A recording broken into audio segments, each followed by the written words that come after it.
ఓ మాదిగాయని కొడితే ఊళ్ళో దొర్ర, ఆ దొరని ఒక్క మాట అనరాట, మమ్మల్ని కొట్టిండయ్యా దొరని పోలీస్ స్టేషన్కి పోతే మనల్ని కొడతారట ఈ అధికారం. ఏం అన్యాయం అయ్యా!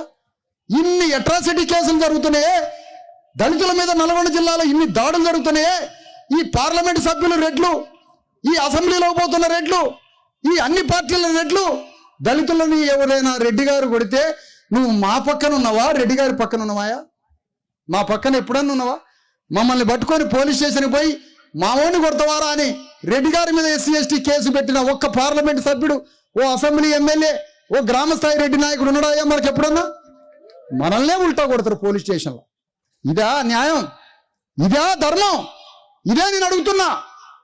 అందుకనే మన తరఫున నాయకులు లేరు కాబట్టి ఈ పార్టీలని, మీ పార్టీల నాయకత్వం బీసీ ఎస్సీ ఎస్టీలకు ఒప్పచెప్పు, మీ ముఖ్యమంత్రి పీఠం బీసీ ఎస్సీ ఎస్టీలకు ఒప్పచెప్పు, మీ క్యాబినెట్ లో మంత్రులన్నీ బీసీ ఎస్సీ ఎస్టీలకు ఒప్పచెప్పు, మీ ఎమ్మెల్యే ఎంపీ పదవులన్నీ బీసీ ఎస్సీ ఎస్టీలకు ఒప్పచెప్పు, మీ పార్టీలో బడ్జెట్ రేపు ప్రభుత్వం ఏర్పడితే బడ్జెట్ మొత్తం బీసీ ఎస్సీ ఎస్టీలకు 2,70,000 కోట్ల ఒప్పచెప్పు.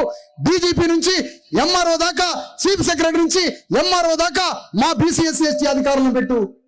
అప్పుడు నీ పార్టీ గురించి ఆలోచిస్తాం. ఈ మాటలు మనం మాట్లాడినంత కాలం వీళ్ళ ఆధిపత్యం మన మీద సాగుతూనే ఉంటుంది.